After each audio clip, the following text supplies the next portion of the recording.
carbohydrate taking up part of the diet is actually taken up just about all of the diet. So let's have a look at what these carbohydrates are. Now, a very popular morning breakfast is cereal. And I know why it is so popular, because it is so easy. So many people today are on technology too late, go to bed too late, sleep in, have to have a very quick breakfast, have to be out the door in 10 minutes, put the cereal in a bowl, put the milk on it, goes like wet tissue paper down the hatch, out the door. It's a very popular food because there's a whole aisle devoted to it in the supermarket. In fact, when I was in Papua New Guinea, my host took me through a supermarket and a whole aisle is devoted to 2-minute noodles. And I said, "Ooh, someone in Fiji likes 2-minute noodles." And my host laughed. And then we got in the car and we were driving along, and it was about 9 in the morning, so children were going to school. We were coming near a school, and I would have to say 1 out of every 3 children was walking along with a packet of 2-minute noodles, eating them dry. And now I thought, now I know why. There's a whole aisle devoted to it in the supermarket. You see, traditionally, those children would have had cassava or taro. In fact, I was talking to one elderly woman in Fiji a few years ago.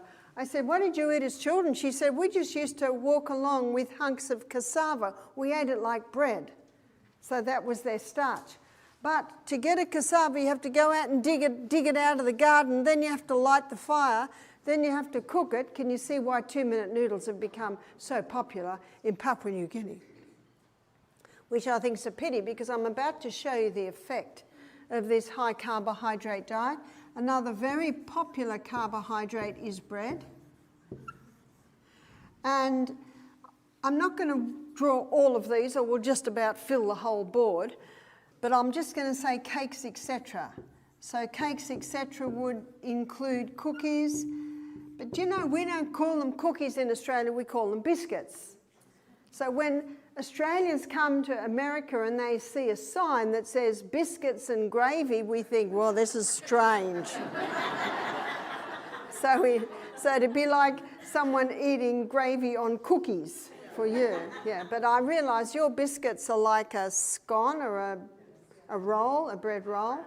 So when I say cakes, etc., I'm taking into consideration pies, pasties, muffins, pretzels, croissants. There's just a huge amount. So we're just going to say cakes, etc. And pasta. I'm a 5th-generation Australian Scottish descent. I didn't know what pasta was when I was a child. We never had pasta. So this is a child of the 50s, 60s. There's no pasta. I don't think there's a home today that doesn't have pasta. It's become a very popular food, as is pizza. So these are probably from our European friends. And I found it fascinating looking at the history in Italy, in the countries that I guess are known for pasta and pizza, and they didn't eat it on a daily basis. What they traditionally ate on a daily basis was the thick minestrone stews. So the pizzas and the pastas were more kept for festive occasions, special occasions. See, as a child, we had sausages or chops, mashed potatoes, frozen peas or beans every night of the week, except for Sunday. Then we'd have roast lamb. So in Italy and in Lebanon, it was more pasta, and pizza was like our Sunday roast, you know, something a little bit special. But there's many homes where that's almost a daily food. Rice is another carbohydrate, and potatoes. Now, potatoes is something that we had every day. I'm married to an Irishman, so every main meal must contain potatoes.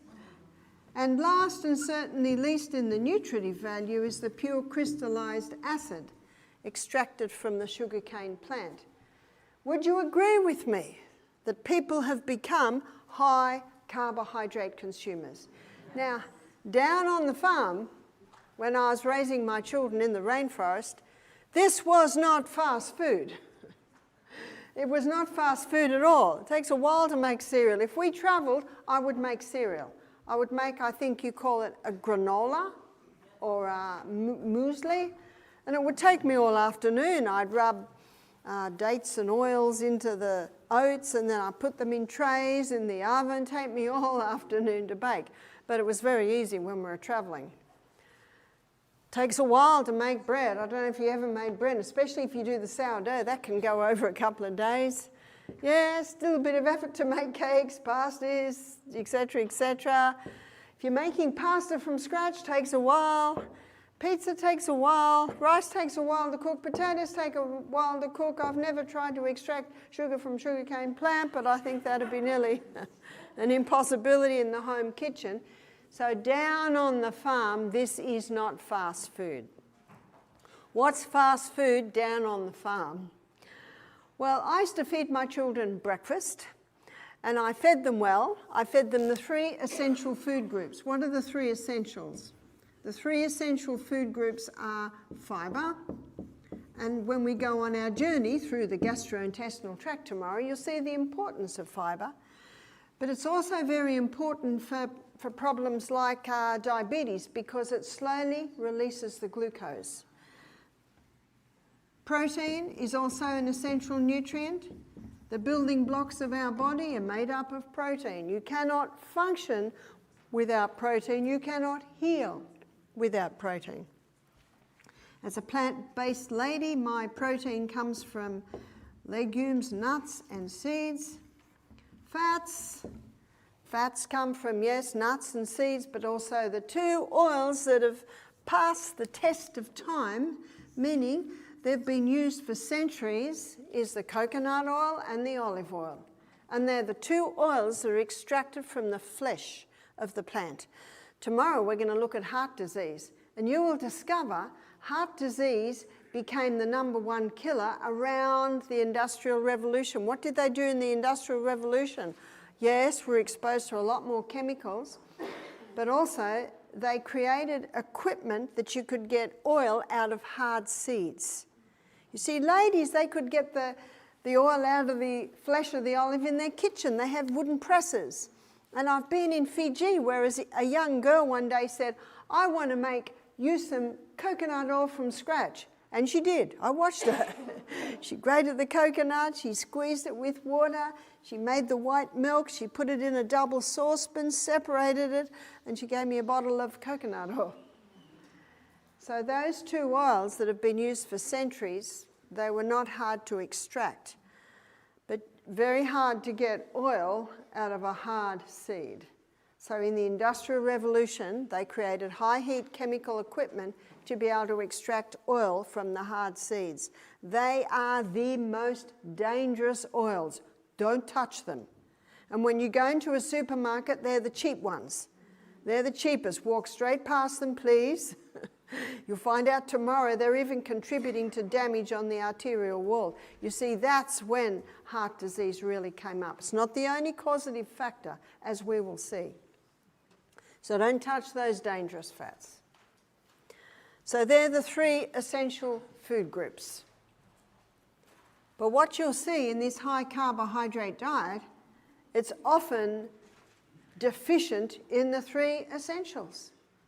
Now, the reason why my children could easily go 5 hours from breakfast to lunch is because I fed them well. And I'll give you some examples a little bit later on the foods. But about 2 o'clock is when we'd have our main meal. It just worked really well because all the kids could do their school. We'd have no afternoon school. Now it's 2 o'clock and I haven't got kids crawling around me wanting food. In fact, I can't even see them. And so I do the Australian call. Have you heard of the Australian call? I won't do it too loudly. Coo-ee! That's the Australian call. Nice bit of acoustics in here. So I'd coo-ee, a bit louder than that, on the veranda. You call it a porch, yeah? And then I'd hear, yeah, yeah, yeah, and kids would come running. And we'd all come in and sit down and have lunch. And then we realised the youngest wasn't there. Little Will. Where's William? Do you know, we knew where to find him in the cucumber patch. So he's getting sick of waiting for lunch, so he goes to the cucumber patch. That's the fast food. That's fast food down on the farm, isn't it? It's cucumbers, tomatoes, apples, fruits. Message from nature is we should eat generously of fruits and vegetables. And the foods that take a little bit more to make, a little bit less. But we've lost that conception. I know in Australia, 75% of people are living in the cities. And such a fast society, they want the fast food. And there it is. And I don't think anyone chose to eat that way. I think it just developed out of convenience. But now I want to show you the effect on the body. So all of these foods break down in the gastrointestinal tract to a singular structure called glucose. There's another singular structure, and that is fructose. Now, glucose and fructose, they're both singular structures. Fructose, you'll have high fructose when the cakes and the breads are made with high fructose corn syrup. You've heard of high fructose corn syrup? A lot of people see that on the label. They think high, oh, nothing wrong with high. Fructose, fruit, must be healthy. Syrup, yeah, whatever. But it's actually an incredibly dangerous sweetener. And it's used a lot, especially in cheap cakes, cheap pastries, cheap breads, because it is so cheap. So this morning for breakfast, I had some of your beautiful apples. And when that apple goes into the gastrointestinal tract and gets broken down to glucose and fructose, and that gets in the blood. And when it gets in the blood, it goes straight to the liver. And what the liver does, it converts the fructose to glucose, and then the liver sends the glucose to the cell. And it goes through the energy pathways. But if my breakfast had been maybe some fruits and some bread, usually white bread with high fructose corn syrup, and on top I have, we call it jam, I think you call it jelly, is that right? A fruit jelly? Yeah, both. And the fruit breaks down to fructose and glucose, and it's got sugar in it many times. And sugar breaks down to fructose and glucose. And then maybe they have a croissant, and that's been sweetened with high fructose corn syrup, more fructose and glucose. And then they have an orange juice, and that breaks down to fructose and glucose, and it's got sugar in it, more fructose and glucose. And then they have a cup of coffee, and it's got a couple of teaspoons of sugar, breaks down to fructose and glucose. Are you starting to see fructose is getting higher and higher and higher? And that comes to the liver, and the liver cannot convert that high amount of fructose all to glucose, so it stores it as fat. And that's called fatty liver. You've heard of fatty liver? You see, the liver is the only organ in the body with fructose receptor sites. Now, there was nothing wrong with me having my apple for breakfast because that's not giving an overload of fructose, and I didn't have any sugar. In fact, I rarely eat it. Sometimes I'll have a little maple syrup. But the high sweet, high carbohydrate diet, especially when a lot of those pastries are made with high fructose corn syrup, it's just overload of fructose. Fatty liver's been common in alcoholics because the alcohol, when it breaks down, a lot of fructose. So that's not unusual. But it's been a surprise to many people that don't drink alcohol. They've been diagnosed with fatty liver. Well, what's the cure? Stop drinking. Yeah, but they don't drink. Stop the cause. And what's the cause? You know, this one here, wipe that out. Now, I do make my husband an apple pie every week. Yes, he's suffering at the moment. I'm not there to make his apple pie. But I don't put sugar in it. I don't put sugar in it. And you can make delicious desserts. I used to make dessert for the kids a couple of times a week. But I'd use a little maple syrup or a little honey or a little dried fruit. But that refined sugar, it's actually quite dangerous. In fact, the writer, his name's Dr. Yutkin, and he wrote a book called Pure, White and Deadly. He claims it should be banned. See, there was no diabetes on the planet till sugar was refined. So let's have a look at what happens with glucose. So we looked at how the fructose and the glucose go straight to the liver converts the fructose to glucose, then the liver sends the glucose to the cell. And when it gets into the cell, it goes through a 20-step pathway. This 20-step pathway gives us 2 units of energy. Isn't that why we eat? We eat to get glucose to give energy.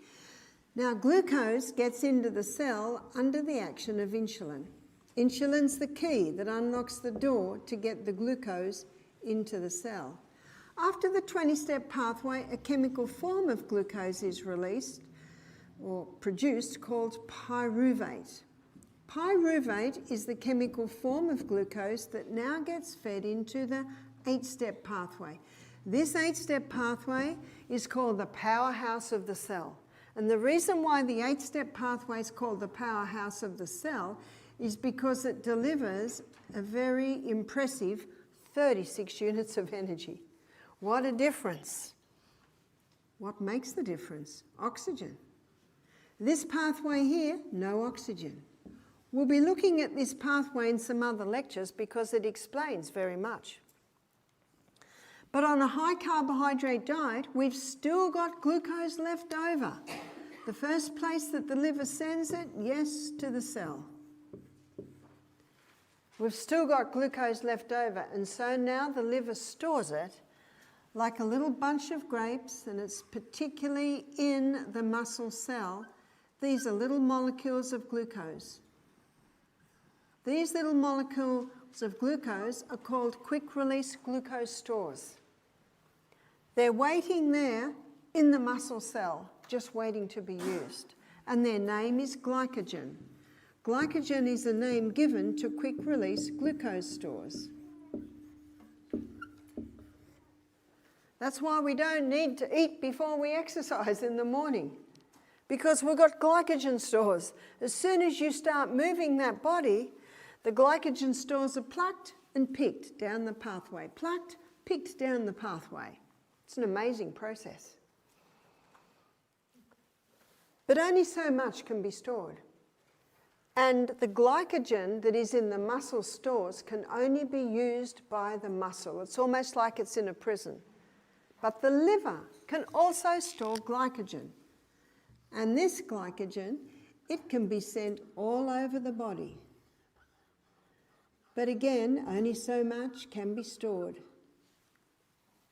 And so now, the liver causes the excess, because on a high carbohydrate diet, we've still got glucose left over.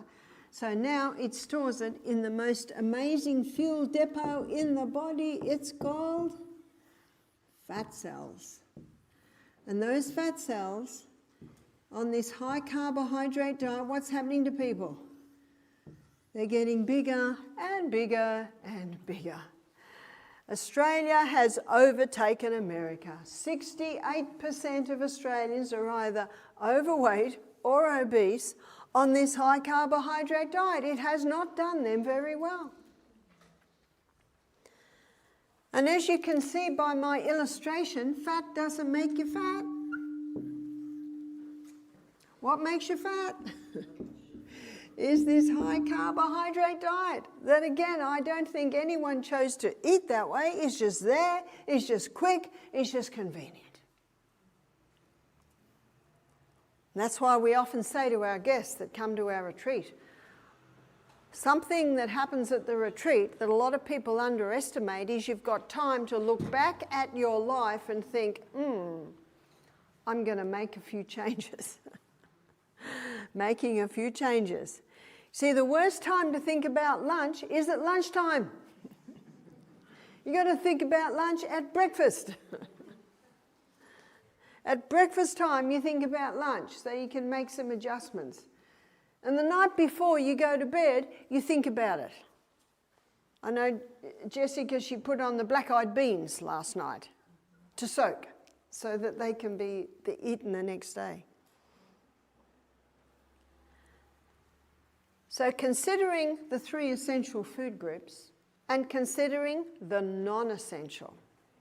And I'm going to use a very famous doctor to give this illustration. His name's Dr. Robert Atkins. I think he died in about the 90s. His book was very popular in the 80s and early 90s. In fact, his book was #1 on the New York Times best-selling book list 4 years running. Nutritionists and doctors hated him. Someone loved him. The public loved him because it worked. And isn't that what everyone's interested in? Something that works. I find his story fascinating. I was never interested in reading his book because I ate plants, and all I heard about Atkins was meat, butter, cream, cheese, eggs.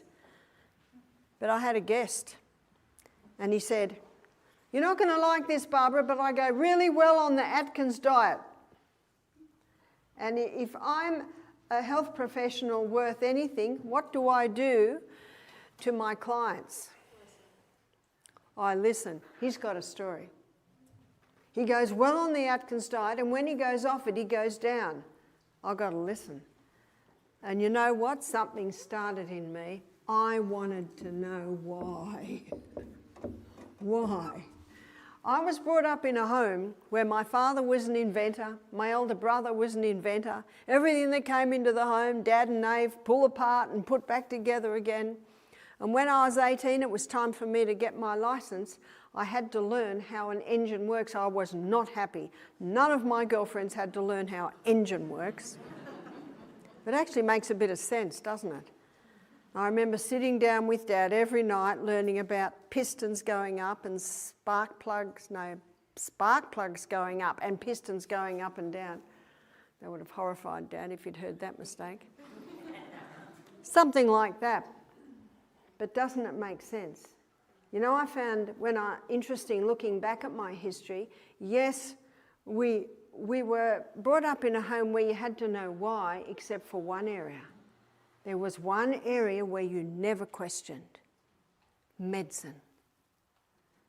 And isn't that an area that demands questions?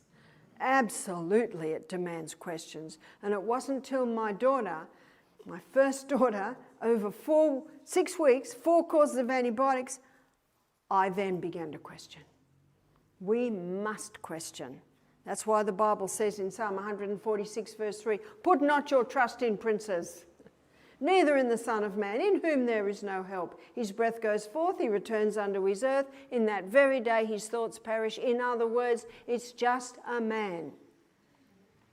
Yes, go and get their opinion, but don't put your trust in them because sometimes they get it wrong.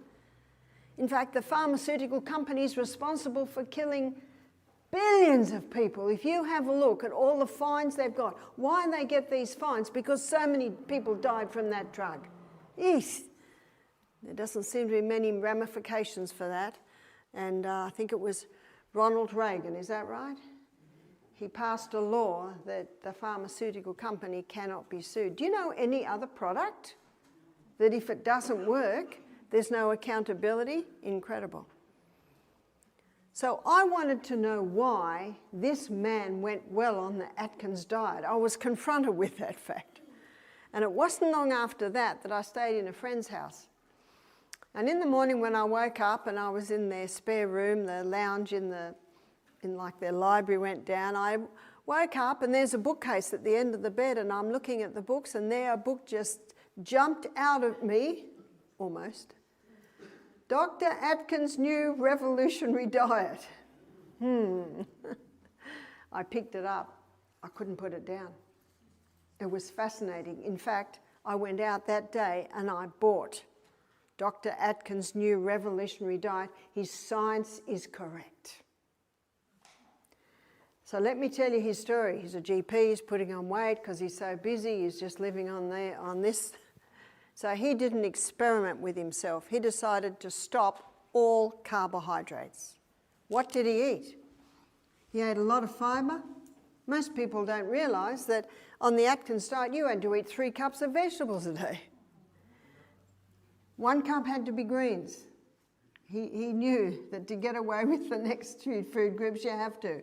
Protein, meat, butter, cream, cheese, eggs. Fats, meat, butter, cream, cheese, eggs. The weight just fell off him. Why? Well, he wasn't giving his body these quick-release glucose stores, and the liver is able to convert fat stores back to glucose. It's called gluconeogenesis. And the liver is able to convert protein and fat to glucose if it needs to. So the weight's just falling off him. He's got lots of energy because he's got the glucose. He's never hungry because these 3 food groups keep the food in the stomach longer. Has he found the perfect diet? So he started to put some of his patients on it. Oh, they were happy. They could eat everything they couldn't usually eat on a weight loss diet. And they were happy because the weight's falling off them. After a year, he started to notice something. His diabetics were coming off their insulin. Did you hear that? Type 1 and type 2 diabetic. Because high carbohydrate releases high glucose, and the cell, what it starts to do when glucose coming in, it develops insulin resistance. You've heard of that? It's as if the cell says, I'm sick of the sight of you. And so the glucose stays in the blood. So the brain says to the pancreas, more insulin, but it's not lack of insulin, it just can't get into the cell.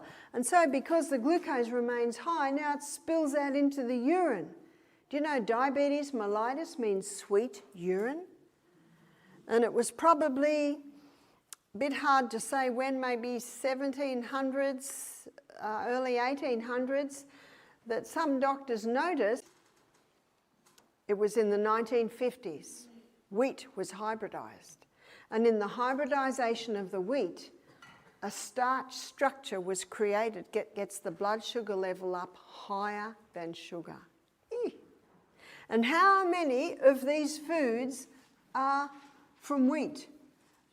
Wheat, and I think we get about 10 ticks here, pretzels, donuts, croissants, wheat. The majority of these foods are from the wheat section, and the breads, the cereals, and that big section there, they're a combination of the wheat and also the sugar.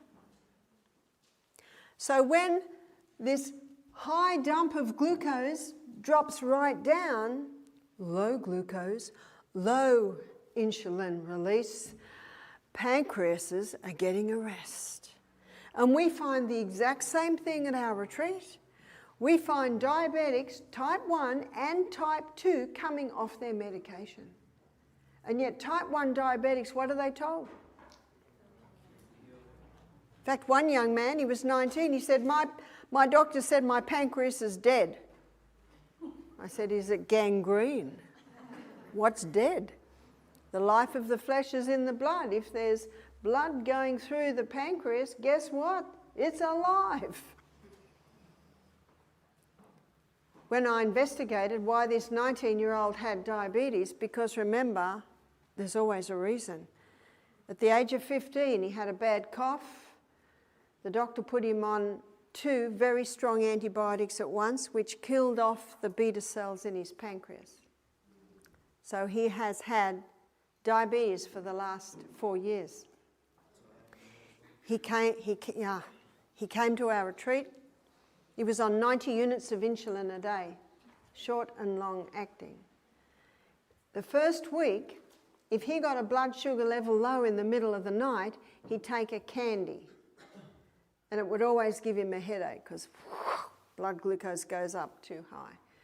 After a couple of days, he felt a bit guilty. So he decided if he got a blood sugar level low in the middle of the night, he'd eat an apple. It takes a long time to eat an apple in the middle of the night. But that juice would get the blood sugar level up. Third week, he decided to try something different because he'd been listening to the lectures. And he learnt about the glycogen stores in the muscle cell and in the liver. So if he got a blood glucose level low, he'd get down on the floor, do 30 push-ups. Blood glucose levels would go up. Where did that come from? His glycogen stores. He said to me, "Why didn't anyone tell me about glycogen?" And as you will find out tomorrow, our nutrients from our food are not absorbed fully until the small intestine. Do you know what that means? When our stomach's empty, we're still getting nutrients. And that's why they have discovered that time-restricted eating, which came out of the 5-2 diet, the intermittent fasting, which is eating twice in a 24-hour period, 6 hours apart, people are balancing their blood glucose levels better. Because what have they been told over the last 5 decades? What's a diabetic told they've got to eat?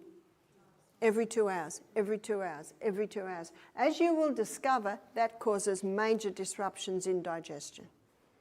We need to eat a meal and then let it be. Leave it alone. Because you are, little by little, getting the nutrients.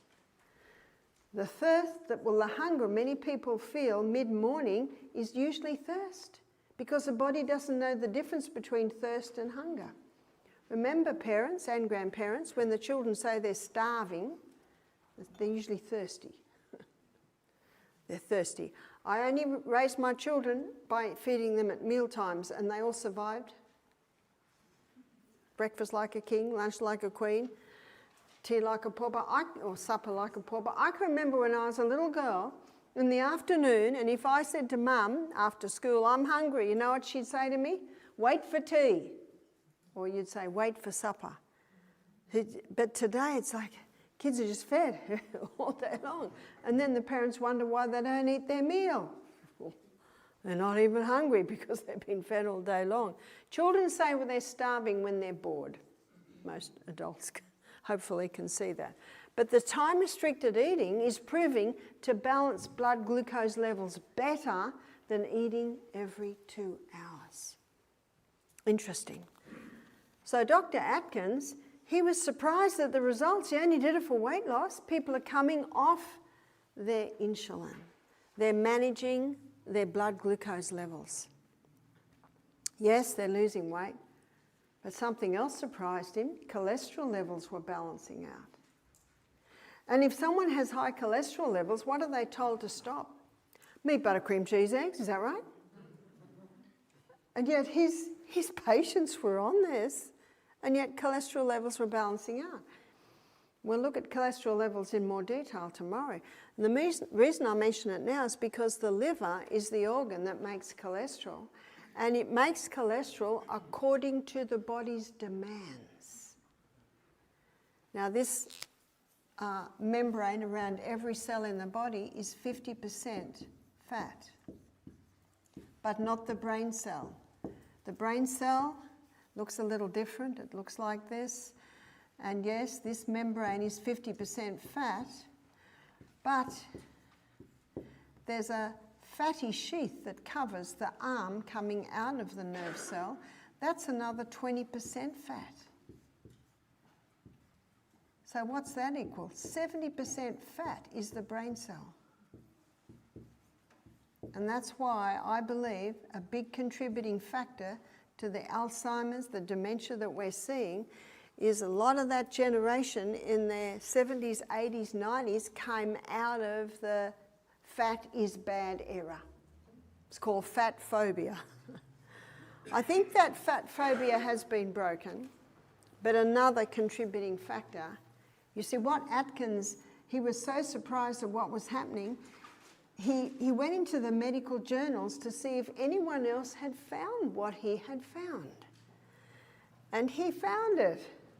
But you know, the pharmaceutical company has made a lot of money out of medication, but there's no other medication that they have made billions out of that equals Lipitor. Lipitor is the drug given to lower cholesterol. Did you hear what I said? Not millions, not trillions, billions out of Lipitor. That is enough for me to say, well, that's not coming anywhere near my body. And I will show you tomorrow that it's not cholesterol that causes heart disease. As Dr. Malcolm Kendrick said in his book, The Great Cholesterol Con, did you get that? The Great Cholesterol Con.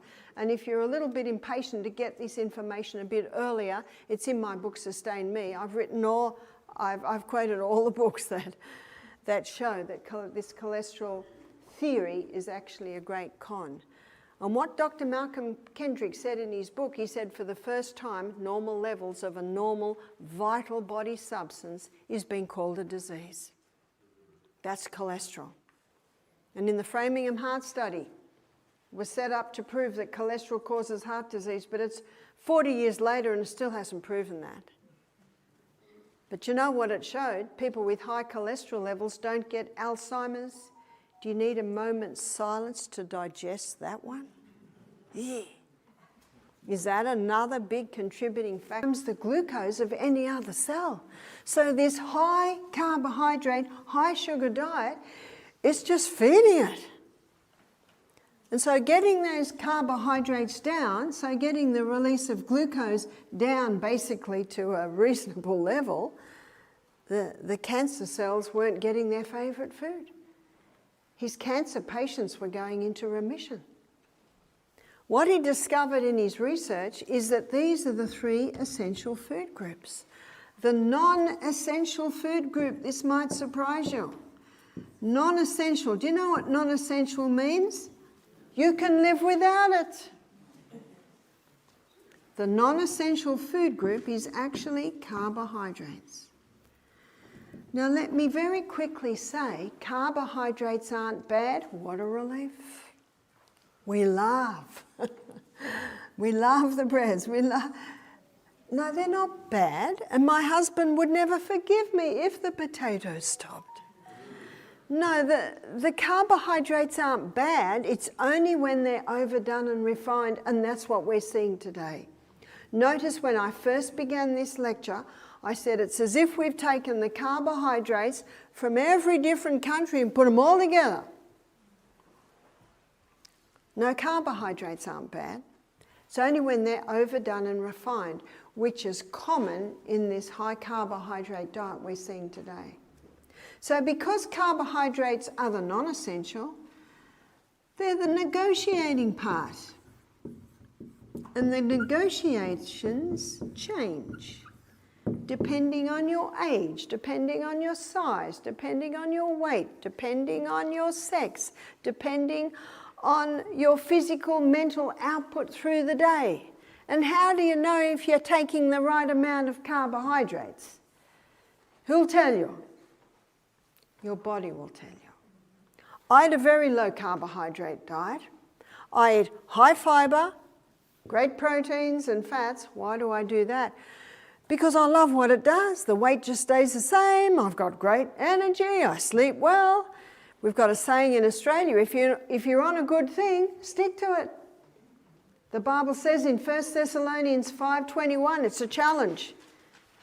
The Bible says, prove all things. How many things are we challenged to prove? Prove it. Prove all things. And then it says, hold fast to that which is good. Old English. It basically means, if it's good, keep doing it. And what's the definition of insanity? Do what you've always done and expect a different result. So as I read Atkins' book, I saw his science. It made so much sense to me. But can you do it on a plant-based diet? Let's have a look. And we're going to go to Genesis 1:29. And in Genesis 1:29, God's telling Adam and Eve what to eat. And I'd like to suggest that we cannot improve on the Garden of Eden diet. So God says, behold, I've given you every herb bearing seed. We're going to have a look at what that food is. We're going to have a look at the protein content and the carbohydrate content. And God said, behold, I've given you every herb bearing seed. So what's a herb-bearing seed? A herb-bearing seed is a grain. A herb-bearing seed is a legume. A herb-bearing seed is a seed. So what are the grains? Wheat, rye, barley, oats, amaranth, buckwheat, quinoa. So many grains. And yes, the problem today with the wheat is it was hybridized. And in the hybridization, it changed that starch and protein structure. Can you get a wheat today that has not been hybridized? You can. It's called spelt or Enkenhorn. Enkenhorn is one of the original ones, so you can. So grain is high in protein, yes, but it's also high in carbohydrate. So how many on our carbohydrate list are from grain?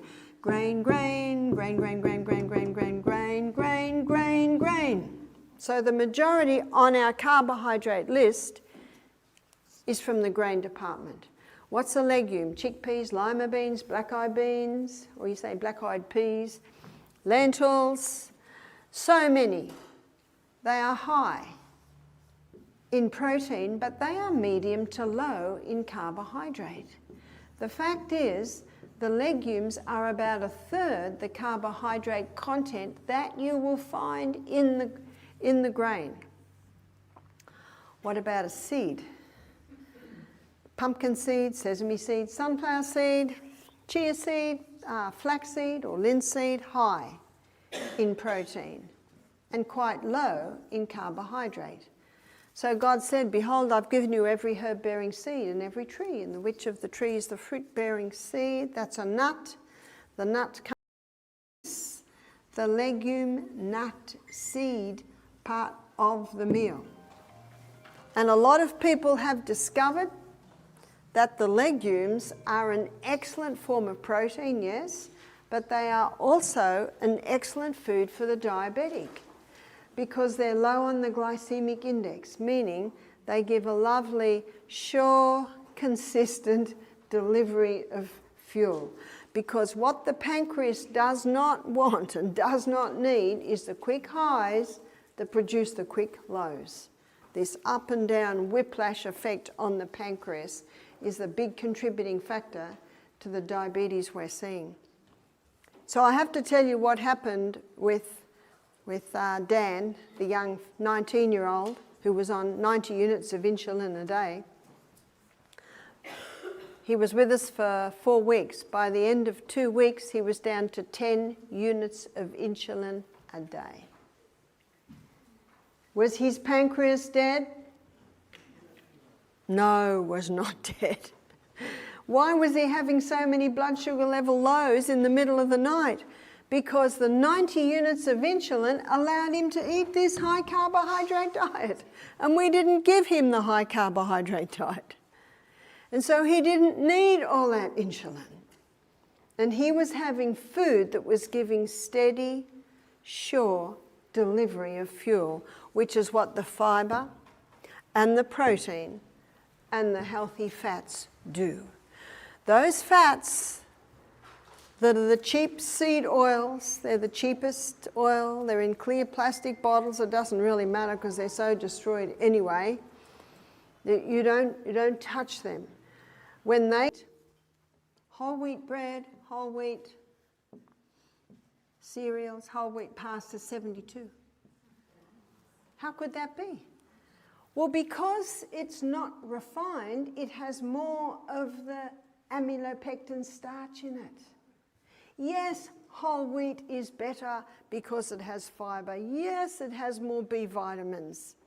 But regarding the starch that was created in the hybridization of the wheat, because it's not refined, it has more of that starch in it. We've seen so many people conquer diabetes, and to conquer diabetes, what must stop is the wheat.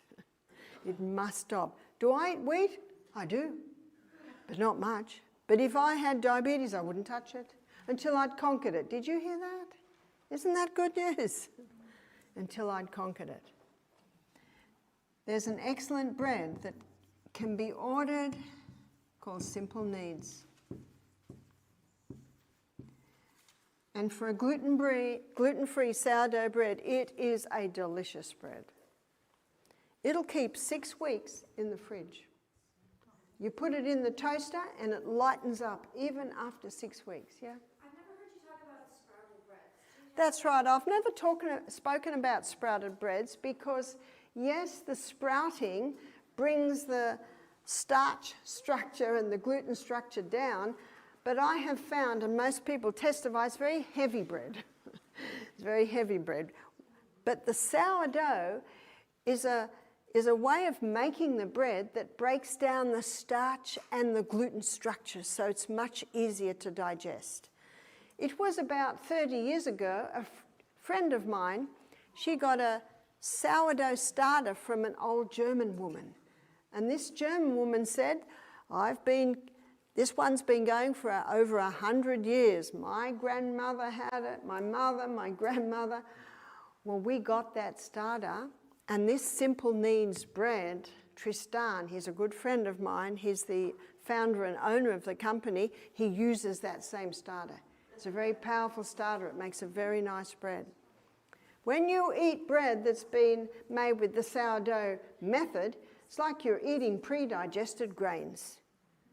It's almost the same as milk going to yogurt, making it more digestible. So that sourdough or cultured process, it breaks down the protein or the gluten structure.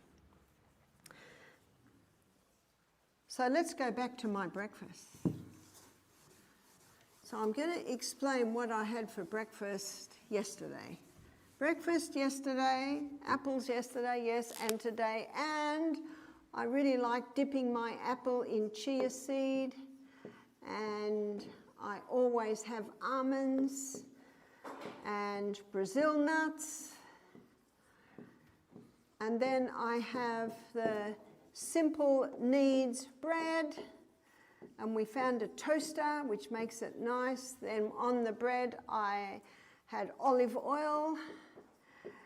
And sprinkled all over the olive oil, I put cayenne pepper.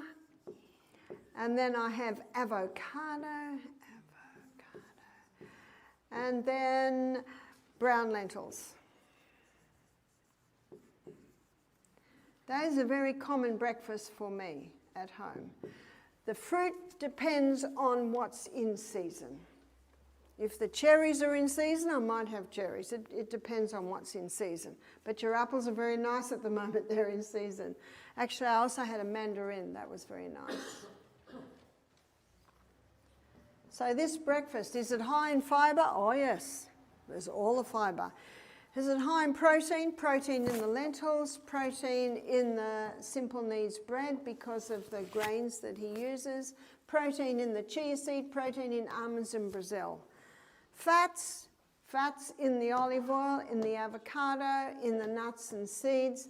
So what I get with that breakfast, I get a tick on fibre, tick on protein, tick on fats.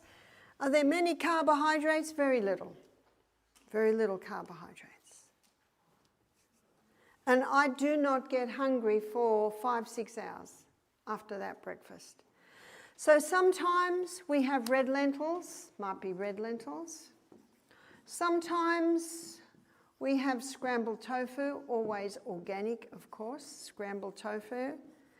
Now, if you have chooks, and remember chooks are chickens, if you haven't heard or an organic egg.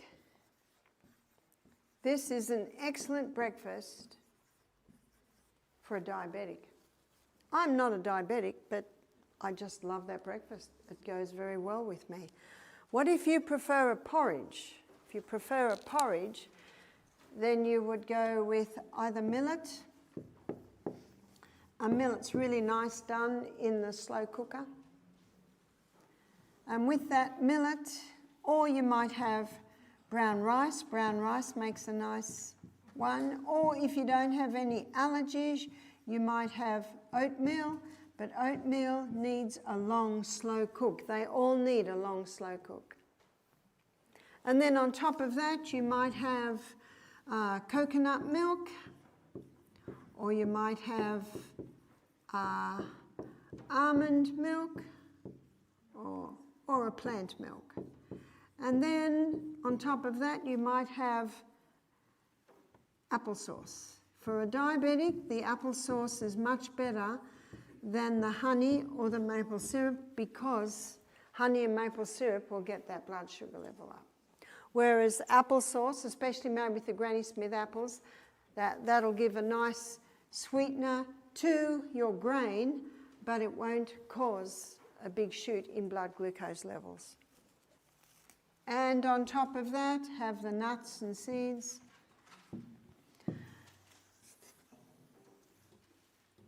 Nuts and seeds, and also put berries all over that. Berries. So that gives a nice low GI meal for the diabetic. So when our grandchildren come to stay, they love breakfast at Grandma's house. They love millets. I usually do millet. Michael and I don't usually do millet. We usually have something like this. So I do millet, and because they don't have diabetes, they can have a little honey on their millet. Sometimes I'll do oatmeal, sometimes I'll do brown rice. They like a hot porridge, and then we'll put an organic soy milk on that. They like sprinkling nuts and seeds all over it, chop the fruit all over it. And then second course is the sourdough bread with avocado and one of these. Oh, they love that. I do not hear from those children for about 6 hours. And when they come to Misty Mountain on the holidays, I don't see them playing in the creek all day. And I have to call them, hey, cooey, lunch is ready. I did not want to be in the kitchen all day when I had children. There's so much to do.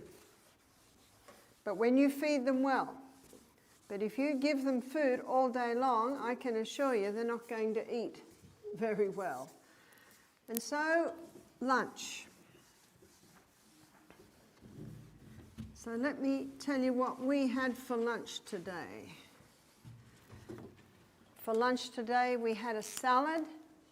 So we had, with the salad today, it contained tomatoes. We're getting some very nice organic local tomatoes.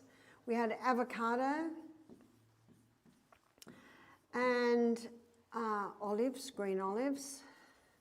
And we had spinach leaves for the green. You can go to officialbarbaro'Neill.com and you can download many delicious recipes. And we had a tahini salad dressing. And there's many beautiful salad dressings in the cookbook. So that gives a beautiful flavour to it. And then we baked sweet potato. Sweet potato. Sweet potato is lower on the glycemic index than potatoes. And we've got Ricky with us. He's English, so yes, we did have potatoes as well. So we baked those. They're very nice baked. And then we had steamed broccoli and cauliflower. And then we had black-eyed peas. I think you call them peas. And what Jessica did, she cooked red onion and fresh tomatoes, and we put basil in that and lots of garlic, put the black-eyed peas in. And then a really nice dessert is nuts. And a lady, it was a few weeks ago now, no, it wasn't peanuts, it was pecans.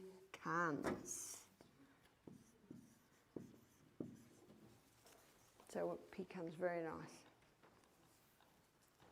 So that's lunch like a king.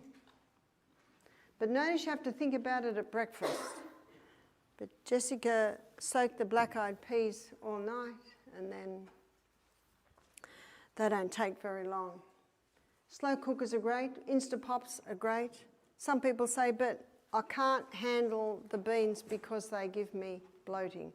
When I married Michael 30 years ago, almost 30 years ago, he said, I can handle red lentils, but not brown lentils. So I got him used to brown lentils. How did I do that? I gave him a teaspoon. If I gave him a teaspoon, he didn't bloat. A week later, 2 teaspoons. A week later, 3 teaspoons. Now he can handle the lentils. Do you know what I did? I fed the microorganisms in his gut that are responsible for brown lentils. There is a different microorganism for every different type of fibre in our gastrointestinal tract. And if 1 teaspoon would have bloated him, I would have given him half. And if half a teaspoon would have bloated him, I would have given him 1 lentil. A week later, 2 lentils. A week later, 3. And it is in that way you can little by little get the gut used to the legumes, because they are such an excellent form of protein.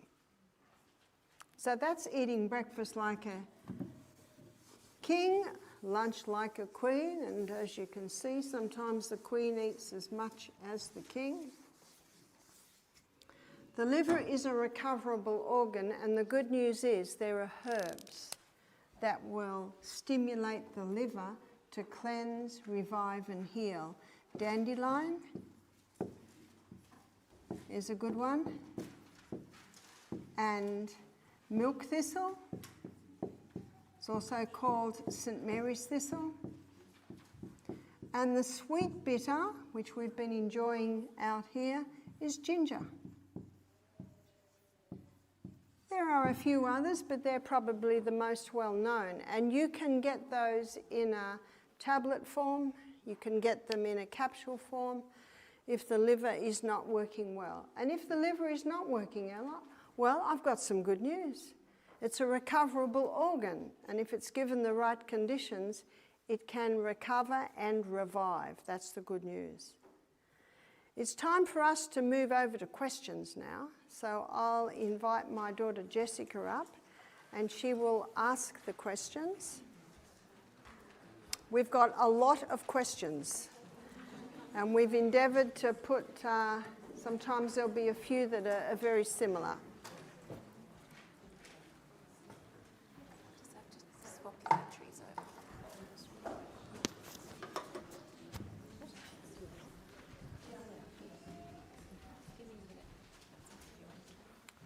over. Okay, we have to swap my batteries over.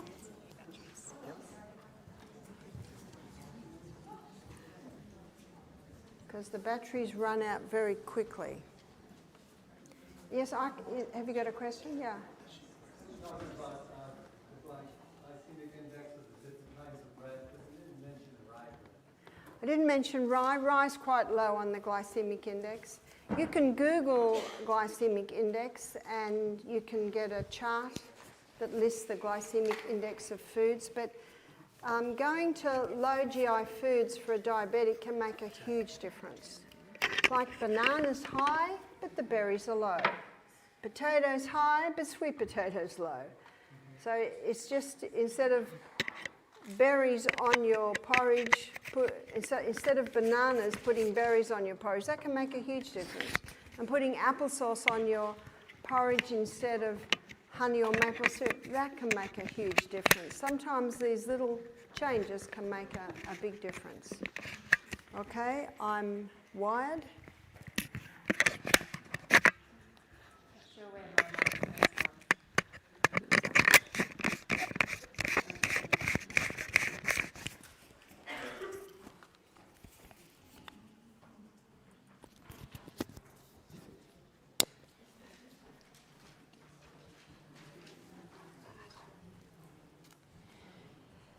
We'll try and get through all of these tonight. Why do some children get higher and faster fevers than others? I don't know. I don't know why so. Maybe it's to do with their metabolic rate. It's a difficult question to answer. I never, ever took my child's fever. I didn't even own a thermometer because there's no need. I don't think there's any need. And if someone says, but Barbara's getting so high, I said, well, put them in a bath. Cool them down, cool them down. Water puts the fire out. But what if I have to put them in the bath every half hour? So be it. Because when the fire has finished when the fever, yes, the fire has finished its purpose, the fire will go out. And the fever is a wonderful thing. It gives a wonderful boost to the immune system, and it also kills by burning out harmful pathogens in the body. We create fevers every afternoon at our retreat. This is a similar one. When fevers get as high as 105 or 106 and you can't seem to get the fever down, what is the process after a tepid bath, cool cloths, cool water? Do you agree with ivermectin as the final step? No, I don't, because there's no need. The fire has a purpose. You just got to keep cooling them down, and water will cool them down. If you put someone with a very high fever into a tepid bath, that's not hot, that's not cold, that water pulls the heat out of the body. In my book, Sustain Me, I have a chapter on water therapies and a section on fevers where I show the different things you can do. What are the best foods to eat for the first trimester to help with the development of the fetus? Exactly what we talked about tonight. Lots of fruits and vegetables, good proteins and fats. What's the best first food for a baby? I did not feed my babies food probably until their second year. And tomorrow, when we go on our journey through the gastrointestinal tract, I'll be showing you that there are no enzymes in the mouth to break down starch until the molars are through. And the molars don't appear till between 14 and 22 months of age sometimes. So I'll explore that a little bit more tomorrow. A baby, to get food, should be able to sit, should be able to feed themselves and have a few teeth. It makes no sense to give a baby food before that. But these first teeth, 4 at the top, 4 at the bottom, they're called milk teeth. See, that should be baby's main food, is milk. But I would give my little, say, 10-month-old baby a piece of cucumber. And by the end of the meal, they might have got through half of it and little bits of cucumber all over the tray and all over the floor, and a few go in because it's just taste time. Next meal, I might give them a piece of apple. Next meal, I might give them a piece of celery. I never made baby food because by the time the baby was eating food, they could feed themselves and they had teeth to chew. What detox can I do for a toddler? Is the one you touched on yesterday good to do with the green barley powder and everything? If you can get them to drink it. It's not very nice. You know, if you give children the right conditions, the right foods, their bodies naturally will detox. My 8-year-old grandson was diagnosed with nephrotic syndrome at the age of 2. That's protein in the urine. How do you know there's protein in the urine? I never tested my children's urine. Sometimes tests can create illnesses. So I'm presuming maybe there was a problem, which was why the urine was tested. Do you think he could ever heal from this? Would the herbal tea for dialysis help him? I'd want to know what his symptoms are, because the symptoms basically indicate what to do. What can be done when a 16-year-old is told he has to have his adenoids removed? If you never go to the doctor, they never say that.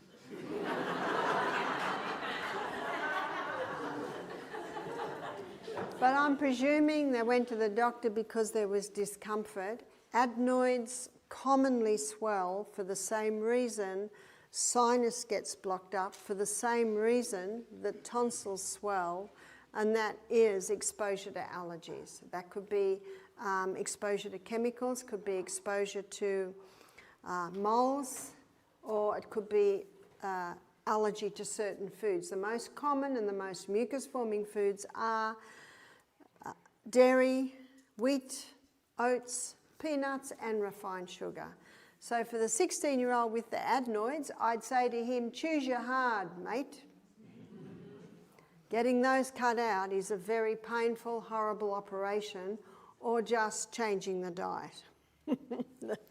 The choice is ours. Does Lyme's disease spread through saliva or anything else, or must you have personally been bitten by a tick? That's a good question, and I can't answer that, and I don't know if anyone could answer that. But remember the microorganisms and their role in the body we looked at this morning. The environment has to be right.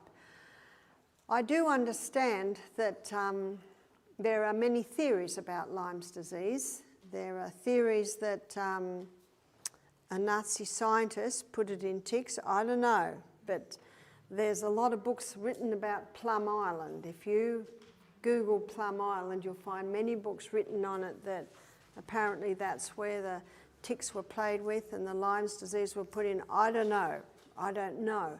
But the fact is that Lyme's disease can be conquered, and I do not believe the microbes are anything to fear. If you get a tick, it must be taken out immediately, maybe a bit of tea tree oil on it. If it swells, then the charcoal can be put on, and that can absorb the poisons.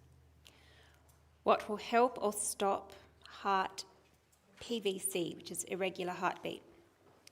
The regular heartbeat can be caused by a few things. One is magnesium deficiency.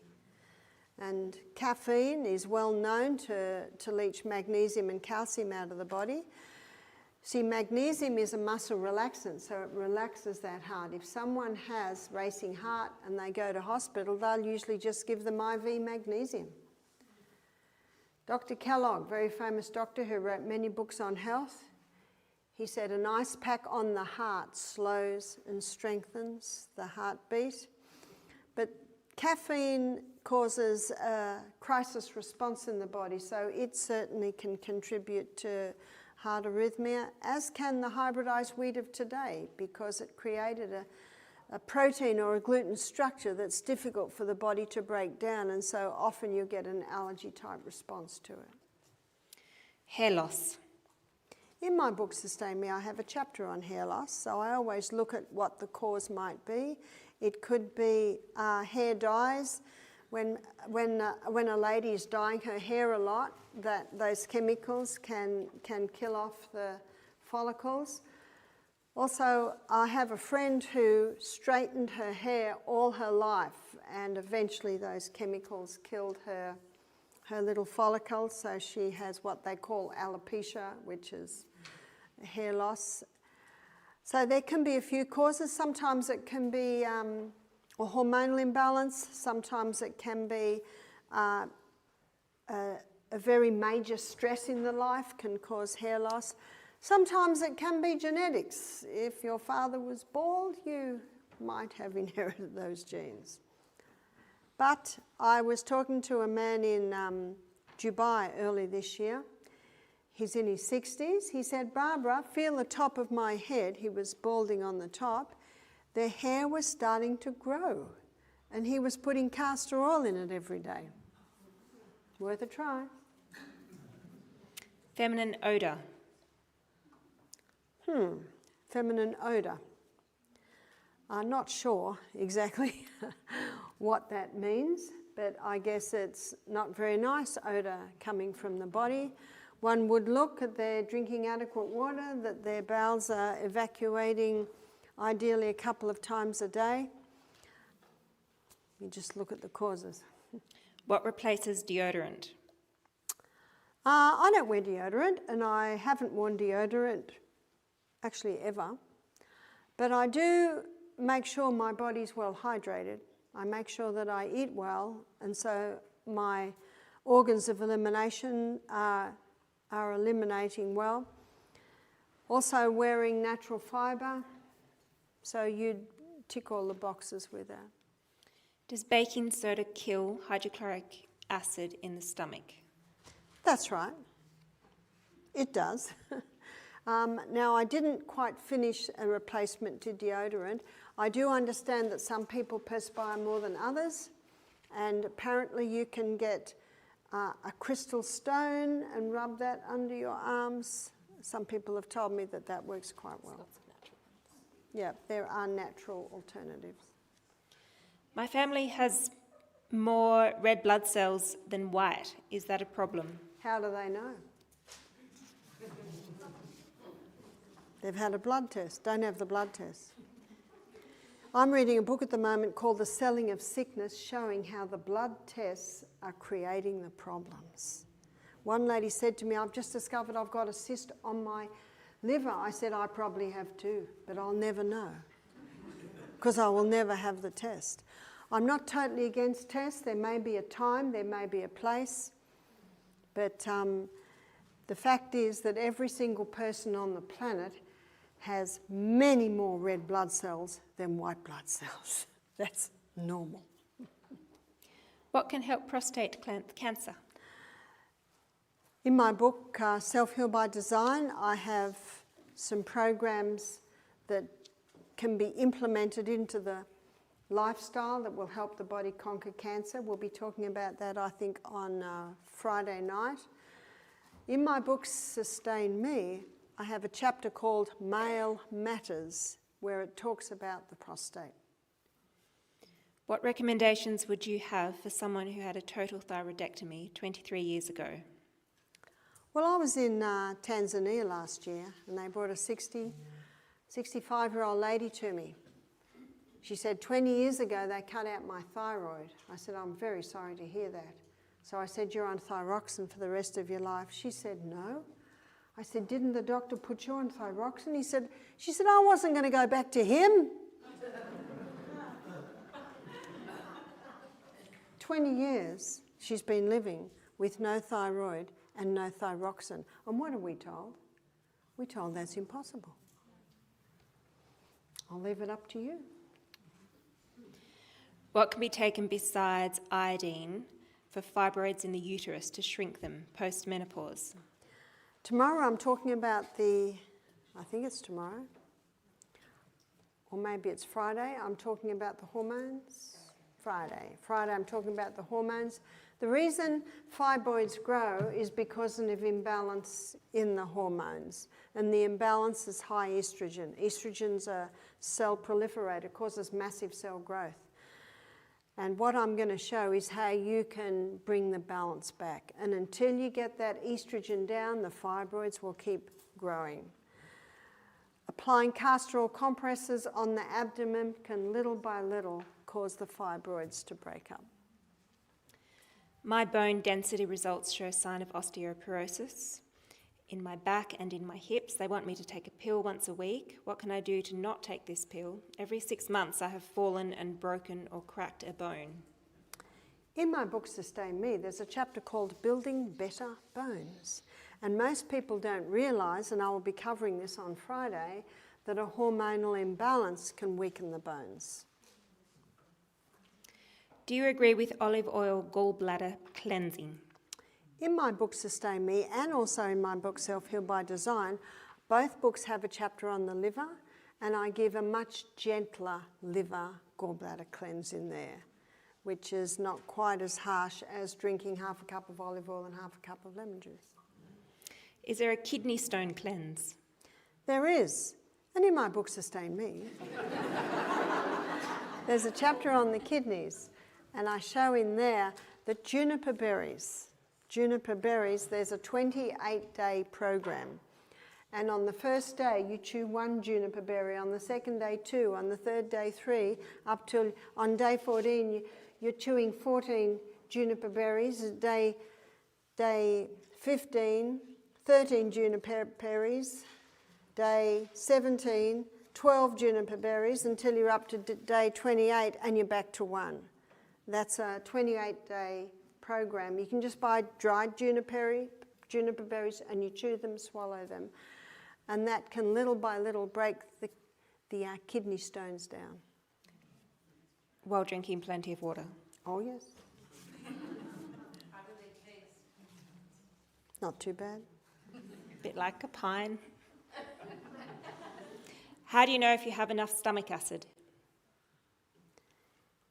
If you don't have enough stomach acid, then after 5-6 hours, you will feel like you've only just eaten. So bloating is one of the signs. How do you increase the acidity of the stomach? Is apple cider vinegar okay? No, it's not okay. I don't advise it. Lemon juice is far better. Best ways to reduce inflammation in the gut. How do you know there's inflammation in the gut? I don't know why there would be inflammation in the gut, and I don't know how you'd know there was inflammation in the gut. Yeah, I guess I'd need to know a little more about that. How long do you wait to drink after eating?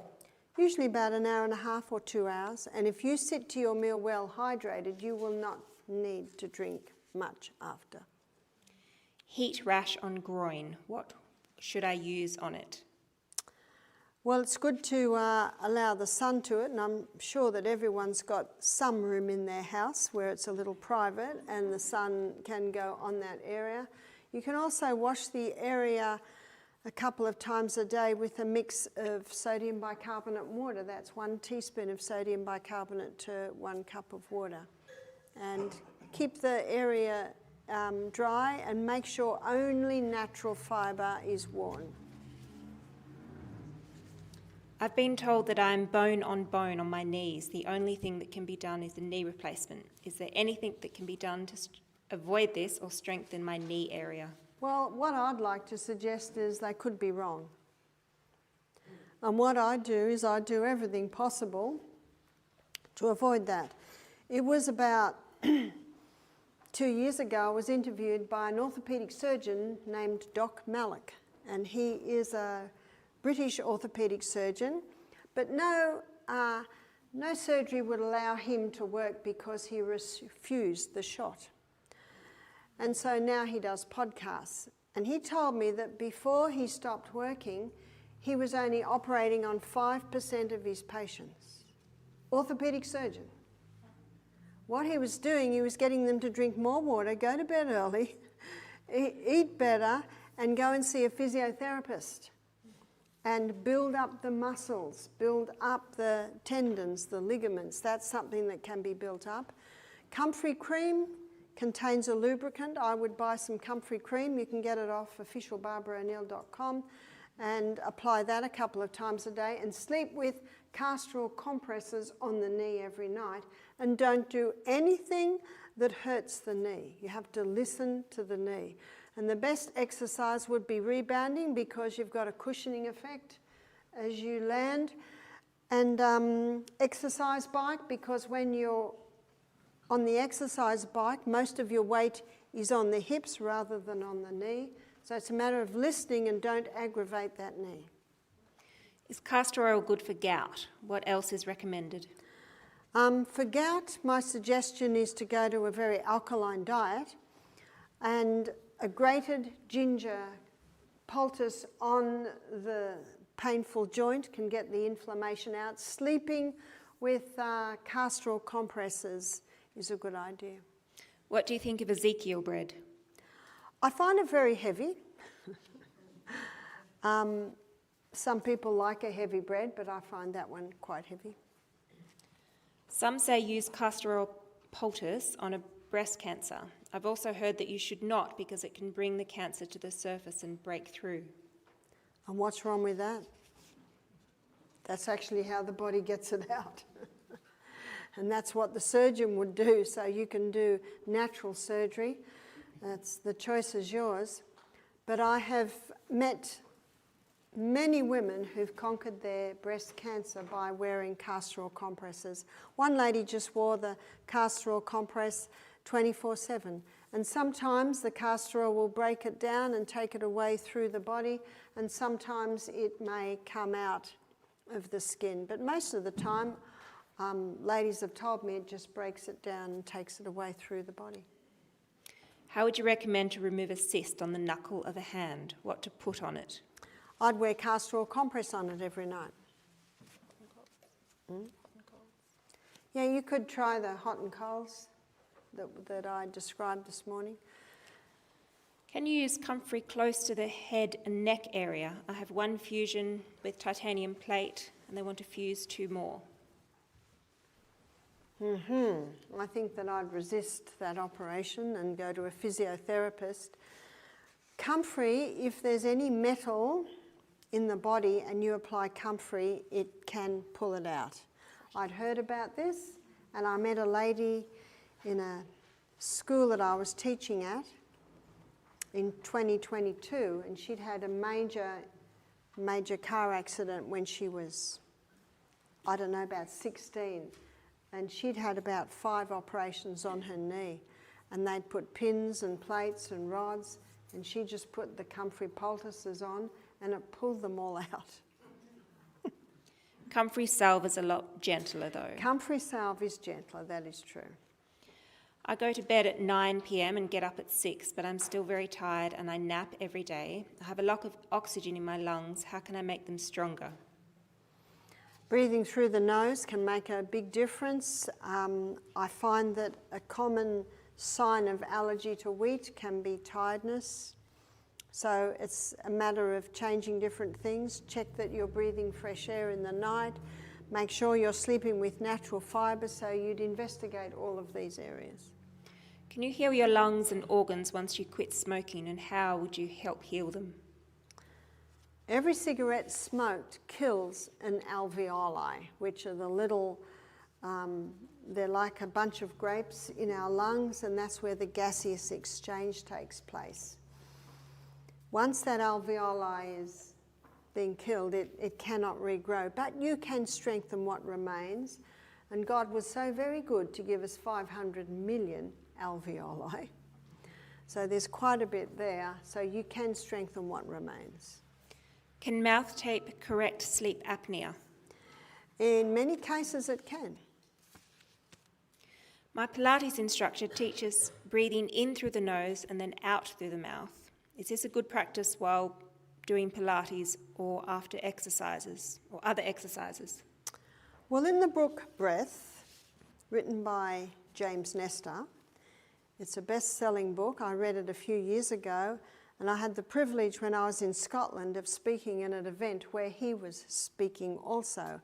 I really like his book Breath because he quotes many different experts in the field of breathing, from many different countries, and he shows that breathing in and out through the nose is superior because what the nose does is it balances blood gases, whereas breathing in through the nose and out through the mouth, you can lose too much carbon dioxide, and for oxygen to be picked up in the cell, it must have carbon dioxide. So he shows that the in and out through the nose is the best. The one? James Nestor. James Nestor, Nestor. Is there a natural remedy to correct frozen shoulder? There certainly is. You've got to defreeze it. Whereas hot and cold's in the shower, or what you can do is you can get bowls of hot water, and cloths, and do hot and then cold, and go to physiotherapists and start moving it. And if it can't move, what you can do is often just use your fingers to get that shoulder up. And if it hurts to go any more than that, just do it. And every day, a little bit more, a little bit more, a little bit more. But you've got to start to get movement into that shoulder. Help for vaginal atrophy. I talked this morning about contrast baths, hot and colds. You can get 2 big tubs and sit in the hot and then sit in the cold. And this is described in my book Sustain Me in the hydrotherapy section. And that only takes 15 minutes, but that brings a lot of blood to the area, and blood brings life. Also, the area can be massaged with castor oil. I've been gardening a lot. Last Sunday I gardened for 4 hours and I'm still very sore today. What am I doing wrong? Gardening for 4 hours. So if you just try and garden for half an hour every day, and you're still very sore, because what happened is you probably pushed yourself a little bit and the muscles tore, but as the muscles tear, they will build stronger muscles. So no pain, no gain, they say. So once the pain eases, then regularly exercise, regularly garden. And it can be a build-up of lactic acid, which just needs to be flushed out by walking. Can you heal carpal tunnel without surgery? Yes, you can. And remember Doc Malloch, only 5% he was doing on surgery. An orthopaedic surgeon, that's his job. I like that doctor because he's not interested in money, is he? He's interested in his patients getting better. And if you wear a castor oil compress on that hand with the carpal tunnel every night, you will not need surgery. After breast milk, what do you suggest? Grass-fed milk or goat milk? Well, I didn't give my children any milk because by the time I weaned my children off the breast, they had a full set of teeth and they were eating food. Can I detox while pregnant or breastfeeding? I have been pregnant or breastfeeding for the last 3 years and I want to continue to have children, but I need to detox. Should I stop to detox? Well, the body naturally detoxes early pregnancy, and that is one of the reasons why some ladies have nausea. It's really the body going through a little bit of a cleanse. I don't think it's a good idea to detox when you're pregnant or breastfeeding, because when you detox, you're causing a release of chemicals to come out.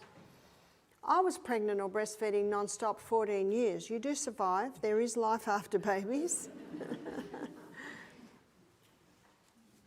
Is cinnamon good for you? In very small amounts. Is it possible to treat diverticulitis with cayenne pepper? How to dose this? For diverticulitis, and diverticulitis is little pockets in the colon, and castor oil compresses on the abdomen can help to soften and break up those little pockets. There is a bowel treatment called colonic irrigations, and a colonic irrigations is just warm water going in and out of the colon, usually for about 3/4 of an hour. You might need to go to a city to find a colonic irrigation therapist. But having 3 colonic irrigations over 2 weeks, probably every month, along with the castor oil compresses, and making sure you're having lots of fibre, but nice soft fibre. That's where cooking your vegetables softens the fibres. Diverticulitis can heal. If you Google diverticulitis, medicine will say there is no cure, but there is. What is the optimal amount of time to spend in a sauna?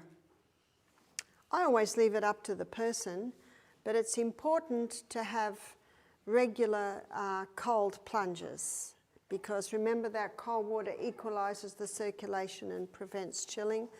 So our guests are usually in the steam sauna about 10 minutes. Some take a bit longer to heat up. They might be 15 minutes. I always leave it up to the person.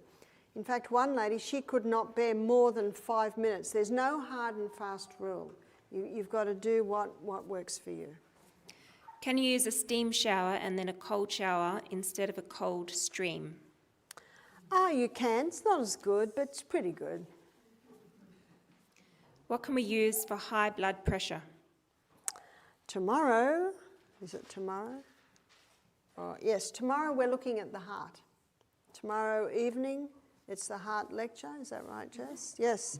Tomorrow from 5:30 to 6:30, we'll be looking at the heart, where I will be showing you how you can reduce your blood pressure.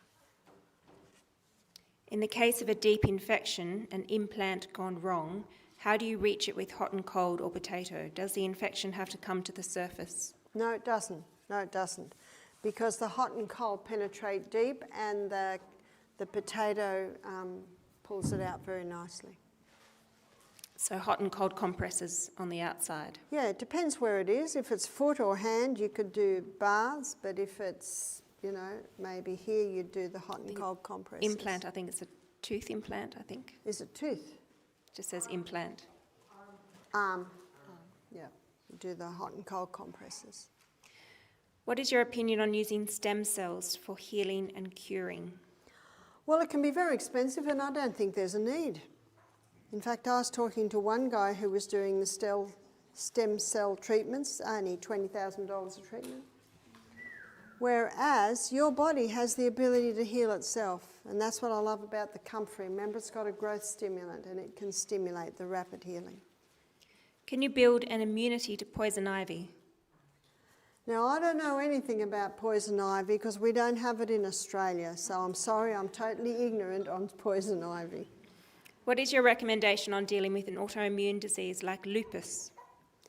Well, I'd reject the diagnosis of autoimmune disease. I don't doubt that there are symptoms there, but the fact is the body was not designed to eat itself. Something has happened to cause this.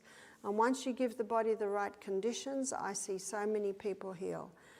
In my book, Self-Heal by Design, and also on, I think it's Friday night, we're going to be looking in more detail at cancer. What would you do for a sty in the eye other than hot compresses? Grated potato overnight, very good. Often by morning the potato has pulled all the pus out. What can be done to stop vertigo? So vertigo is usually imbalance, believe it or not, rebounding. A lot of people don't want to rebound if they've got vertigo. All you need to do is hold on to something while you're rebounding, because our balance is set by the fine mechanisms in the ear and the soles of the feet. So rebounding, jumping up and down, start small, can do a lot. Can anything be done for tinnitus? In my book I have a chapter on tinnitus, and in there I do also cover vertigo. Tinnitus there can be several causes. Often listening to loud rock music, or people that have used jackhammers. Every rock star has it, that loud booming. And often if in war with loud guns and bombs, the fine mechanisms in the ear have been damaged. So of course you can't change that, but you can manage it. And keeping the eustachian tubes clear does much. So stopping those 5 allergen foods, making sure you're breathing only through the nose and you're breathing fresh air, that can all help to manage tinnitus. How do you clean the pineal gland? Why do you want to clean it? I guess some say it might be calcified once you give the body the right conditions. And of course, your pineal gland is probably at the back here. It's a bit hard to get castor oil in there, though you could try rubbing castor oil in, because castor oil is very good at breaking up calcifications. When I looked at sleep, I showed how the early parts of the night is when the glymphatic system, which is your brain's vacuum cleaner, is the most active. So catching those early hours before midnight is important for the cleansing of the brain. Also, the side effect of some medications can contribute to calcification of the pineal gland. What toothpaste or mouth care do you do? There's an essential oil company called doTERRA. You might be familiar with it. The toothpaste I have at the moment is from them. Someone gave it to me. In fact, someone gave me a whole lot of toothpaste in Transylvania.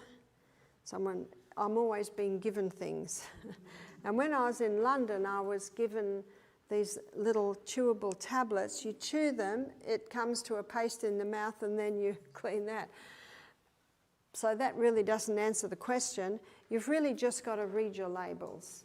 And please keep away from fluoride and keep away from refined sugar. Many toothpastes, their basis is sodium bicarbonate. That's why they're chalky. So you can always dip your toothbrush in just sodium bicarbonate and clean your teeth with that, yeah? Miss Walker's Sea-Walk sticks for dental, have you heard of them? From Africa? No. I ordered them, I give them to my dogs too. And my kids, they've healed my teeth. Do you know what they do in Spain? I was in the southern Spain, and they have olive trees. There's just millions of olive trees, and they get the stalks from the olive tree and they clean their teeth with them. They swear by them. Oil pulling too. Yeah, oil pulling's good. Coconut oil in the mouth and swishing. What are your thoughts on glasses? Do they really work? Well, you can see with them, but they're not strengthening your eyes, they're actually weakening your eyes. Yes, there may be a time to wear glasses. I wear some early morning, reading fine print, and at night, but as much as possible, you keep away from glasses because it does weaken the eyes. In my book, Sustain Me, I have a chapter on eyes, and I quote the book Better Eyesight Without Glasses by Dr. William Bates. My 16-year-old son is recovering from a concussion. Any tips to make sure he's healed? He stays off electronics, hydrates, and lots of rest. Yep, that's the best, and time. It will take time.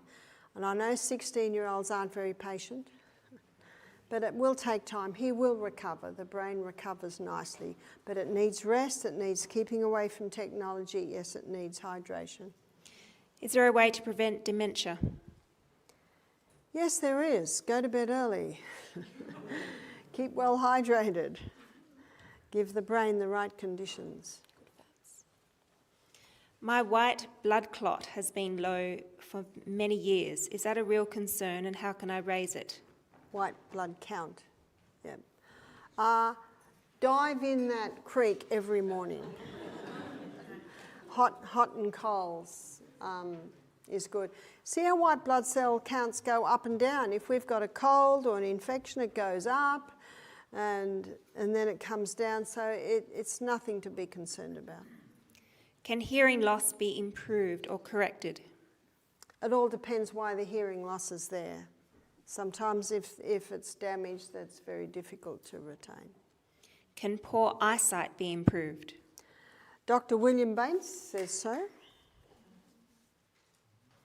Have you researched Peruvian salt? No, but every country I go into, I find that they have a natural salt. So when I was in Ireland this year, they have Akil salt. When I was in Peru, they have a hand-harvested salt. So I just haven't seen that one, but it's possibly very good. If I do a fungal or parasite cleanse, should I incorporate a binder such as charcoal? Well, that's what it's all talking about on the internet, isn't it? I don't know, because I don't do social media, but everyone's talking about this binder. I said, what's this binder? Anyway, yes, charcoal and clay can help. What are your thoughts on drinking water and home filtration systems? Home filtration systems are excellent. We don't have one where we live. We live on 450 acres and we've got beautiful water. But by law, we have to do something in our health centre, so we have an ultraviolet filter that goes through the water. But if you're living in an area where you've got town water, it's a good idea to have a system on that will filter out fluoride. That's really bad. I hear Robert Kennedy Jr. is looking at getting it out of all of your water, yeah, which is good news. Chlorine, it evaporates very quickly. You almost just pour a jug of water and keep it on the bench for a couple of hours and the chlorine will evaporate. I had a pulmonary embolism that hospitalised me, pulmonary. I was given a test that said I had a mutated gene that will cause my blood to thicken and I'm prone to clots. They also call it lupus anticoagulant. Now I'm on warfarin for life. I know it's bad, but everything else I have tried has not worked. I eat healthy, I'm plant-based. I fear for my life if I stop warfarin. This is something I was born with. Any suggestions on how I could stop the warfarin? Well, I would take 2 capsules of cayenne pepper 3 times a day. That's what I would do. I've heard mixed things about taking D3 and K2. Would you take it separately or at different times? There's no reason why it can't be taken at the same time with a meal. You talk about wearing natural fibres. What about shoes? Even if the upper is made of leather, the bottom is usually a man-made material. The bottom of our feet absorb and eliminate toxins. That's right. So I don't let the bottom of my feet touch anything but natural fibre. I'm wearing Vivo barefoots at the moment, and they either have leather in them or cork. The light summer ones have cork in them. At home in the summer, I wear Birkenstock sandals. Your feet are on a suede then. So you just have to investigate. I didn't hear why you recommend a clothesline versus a dryer.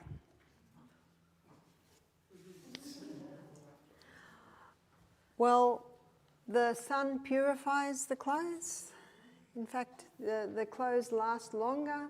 I've never owned a dryer. It smells better. Yeah, your clothes last longer. It purifies the clothes. Have you read the blood type diet book? No, I haven't. Horses have 17 different blood types and they all eat grass.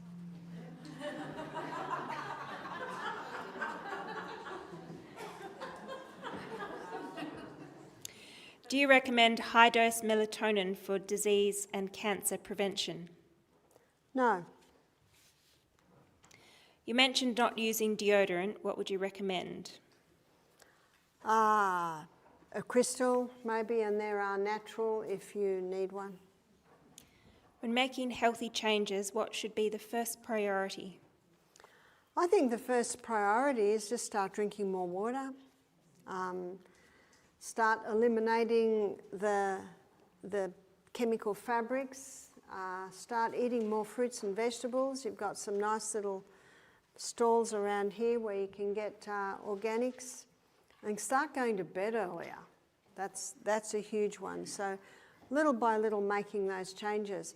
When I was in Transylvania, a man stood up because he had a story to tell. He was 40. He said, I have an identical twin brother and we both have lipomas, you know, those fatty lumps. He said, I had hundreds of them over my body and my wife decided to take control.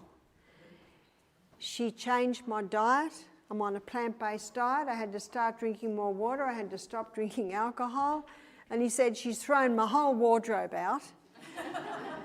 He said, everything's cotton or linen. And I went to clean the bathroom and all that's in the cupboard is sodium bicarbonate and vinegar. But he said, I now only have 5 lipomas. They've all cleared up. And he said, my twin brother is still covered in them. Isn't that incredible? Where do you get your clothes from? Oh, this was a present in Germany. It's 100% wool, very nice. This, I think I bought it at White House Black Market. It's a shop that has nice clothes. The skirt is wool and I made it myself. But I'm not a very good seamstress. Sometimes I have to put the waistband on 3 or 4 times. Sometimes I have to do that. I still don't think the hem's perfectly right on this. But I also go to second-hand shops and search out there. So between second-hand shops and making it myself, that's how we balance it out, isn't it? And that's all. I'd like to end with a word of prayer. Thank you.